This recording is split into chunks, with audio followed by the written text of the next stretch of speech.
Mamma mia, salut les amis et bienvenue dans cette nouvelle vidéo des Teachers du Net. Alors dans cette vidéo, nous allons rajouter Turbo à notre application. Pour l'instant, on peut ici créer une nouvelle salle. Je vais mettre Hello, on fait valider, tout est bon. On peut éditer, je vais mettre des points d'exclamation.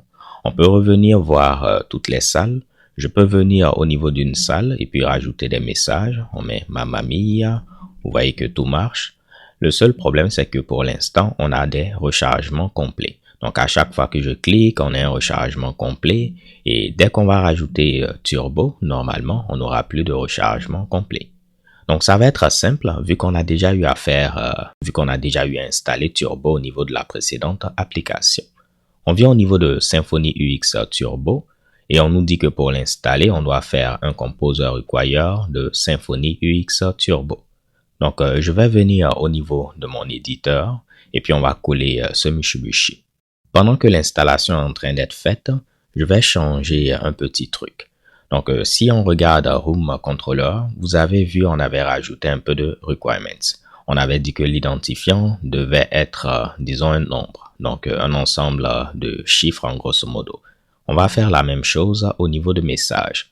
On va dire que Room doit être un nombre. Donc, je rajoute les mêmes requirements qu'on avait rajoutés. OK? Donc, c'est juste pour dire que là, ça doit être un nombre. On revient ici, l'installation est terminée et on nous donne les prochaines étapes. Moi, je vais me baser sur ce qu'on a ici. Donc, on doit faire yarn install --force. Vu que j'utilise npm, je vais faire npm install --force. Et puis, on valide. Donc voilà, l'installation de nos dépendances JavaScript est terminée. On nous dit on peut faire yarn encore dev. Dans notre cas, ça va être npm run dev. Donc si on vient au niveau de package.json, on pourra faire npm run dev. Donc parfait, on va le faire npm run dev, on valide. Et on peut voir que la compilation a été effectuée sans problème.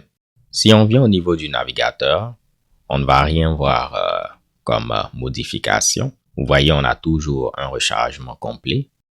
C'est parce qu'il va falloir modifier un peu le code. Venons au niveau de template, layout, base.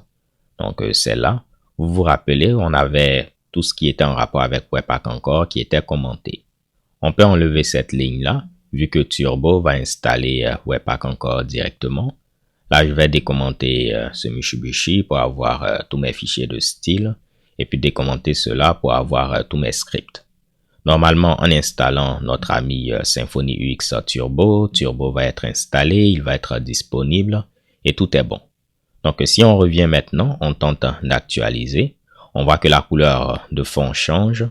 C'est parce que au niveau d'ici, on a le code qui est là qui change la couleur. Mais revenons là. Essayons de faire un nouveau message et vous voyez, on n'a plus de rechargement. Donc, on regarde bien, on voit qu'on n'a plus de rechargement. Éditer, back, magnifique. Bon, je vais enlever le truc de couleur et on va déplacer le code qu'on avait mis ici. On peut maintenant le mettre au niveau de notre fichier CSS.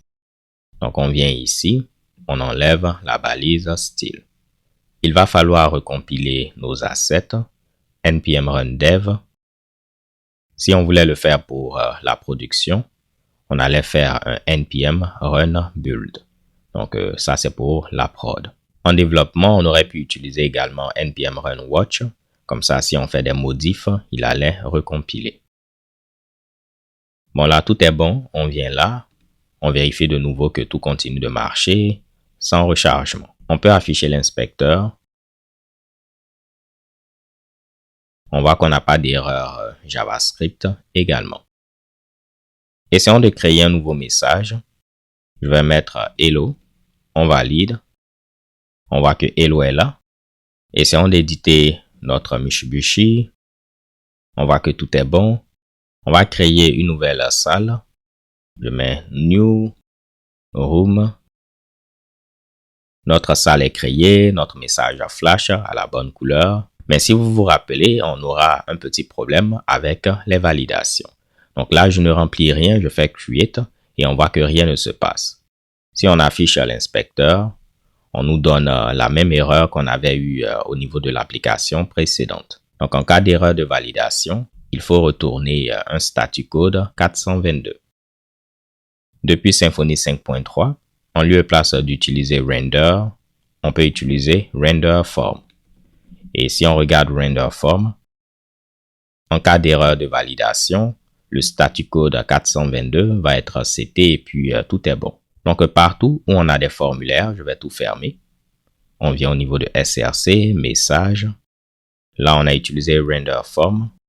Là également, on va utiliser Render Form. Et pour terminer, Render Form. Donc, partout où on avait des formulaires, on a utilisé Render Form pour setter, afin de setter le bon statut code. Il y a un dernier Mitsubishi qu'on doit changer, mais je veux vous le montrer par la pratique. Comme on peut le voir, si on utilise, je vais cliquer là pour enlever ce Mitsubishi là. Si on utilise Render Form, on doit passer notre objet Form directement. On n'a pas besoin d'appeler Create View. Étant donné que si on regarde le code de Render Form, il va lui-même automatiquement appeler Create View si on a un objet de type Form Interface, donc un formulaire. Donc partout où j'ai mis Create View, on n'a plus besoin de faire ceci. Magnifique. On vient au niveau de message. Parfait. Normalement, on n'aura plus d'erreurs et on aura nos erreurs de validation. On peut créer notre salle. On va mettre Euro 2020 Create. OK, on peut l'éditer avec un point d'exclamation. On peut poster des messages. Et vous voyez tout ceci sans rechargement. N'est-ce pas que c'est cool? Donc voilà, les gars et les go, ce sera tout pour cette vidéo. On fait ici Delete. Également, tout est bon. Dans la prochaine vidéo, on va essayer de parler de ce qu'on appelle les Turbo Frame. Vous allez voir, ça va être cool, étant donné que ça va nous permettre de faire des trucs beaucoup plus avancés que ce qu'on a eu à voir jusqu'à présent. Alors, je n'en dis pas plus. J'espère que vous avez apprécié cette vidéo. Si tel est le cas, n'hésitez pas à la liker. D'ici là, portez-vous bien. Stay tuned and take care. Peace.